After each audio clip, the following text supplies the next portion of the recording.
Growing up, I was never the favorite. My father, Richard, built his company from the ground up. It wasn't huge back then, just a small regional business barely pulling in $2 million a year. But to me, it was more than numbers. It was his pride, his identity. I wanted nothing more than to prove myself worthy of him. While my older brother, Daniel, partied through high school, skipped classes, and relied on his charm to get out of trouble, I was the one buried in books, studying business, learning finance, and spending nights going through Dad's old company files. When I graduated from university with a degree in business administration, I joined the company right away.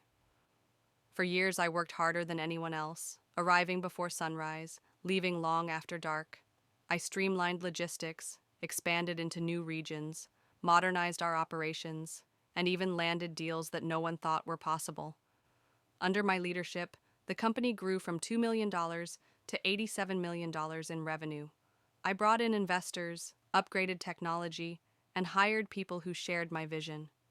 Dad often praised me in front of clients and employees, saying, "This boy has taken the company to heights I never imagined." But deep down, I always knew, no matter what I achieved, Daniel was still his favorite. Daniel never worked a real day in his life. He floated around, occasionally showing up to the office to supervise, but mostly using company money for vacations, cars, and luxury apartments. Whenever I complained, Dad brushed it off with, "He's just young. He'll grow up eventually." Finally, after 12 years of dedication, I thought my moment had come. At the annual board meeting, Dad announced he would be stepping back. Everyone clapped, and I felt my chest tighten with pride. This was it. But then he smirked at me and said the words that burned into my soul. "Your brother Daniel will take over now." The room went silent. My jaw clenched.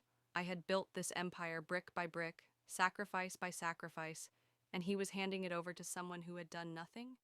I asked him privately afterward, "Why? After everything I've done, why him?" His response shattered me. "Bloodlines matter more than brains. He's the eldest son. That's tradition that day." Something in me broke, but not in the way Dad expected. I didn't argue, I didn't fight. I simply smiled and said, "Congratulations, Daniel." From that moment, I shifted my focus. I knew the company better than anyone, the systems, the clients, the weaknesses, and I also knew Daniel had no clue how to run it. He was impulsive, arrogant, and careless. All I had to do was wait. Behind the scenes, I reached out to contacts I had built over the years, investors, suppliers, and especially our top clients. Quietly, I laid the foundation for my own firm. I had the knowledge, the relationships, and most importantly, the loyalty of half the company's senior staff, who had worked under me for years. Within 6 months of Daniel's leadership, cracks began to show. He made reckless deals, ignored client concerns, and wasted money on flashy marketing campaigns that yielded nothing. Employees whispered behind his back. Investors grew nervous. That's when I struck. I officially launched my new company, directly competing in the same industry. Within weeks, I secured our biggest clients. They trusted me, not Daniel. I offered them better contracts, faster turnaround, and reliability. One by one, clients abandoned my father's company for mine. Key employees followed. The once mighty empire I had built began crumbling under Daniel's incompetence. Within a year, revenue had dropped by 60%. Debt piled up. Investors pulled out. My father, furious, screamed at Daniel during board meetings. But it was too late. The damage was irreversible. Meanwhile, my company flourished. In just 18 months, we surpassed the old company's peak of $87 million. I became a respected name in the industry, invited to conferences, featured in business magazines, hailed as a visionary. Then came the day I had been waiting for. My father requested a private meeting. He looked older, worn out. His voice trembled as he said, "Son, I made a mistake.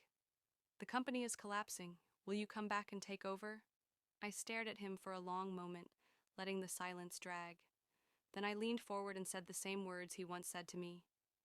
"Bloodlines matter more than brains. Remember?" I stood up, shook his hand, and walked out. 6 months later, my father's company filed for bankruptcy. Daniel disappeared into obscurity, drowning in debt and scandal. As for me, I built a global corporation worth over $500 million. Revenge wasn't just about destroying what they denied me, it was about showing them that without me, they were nothing. And every time I sign a new contract, I remember the smirk on my father's face the day he said those words. Now, the smirk is mine.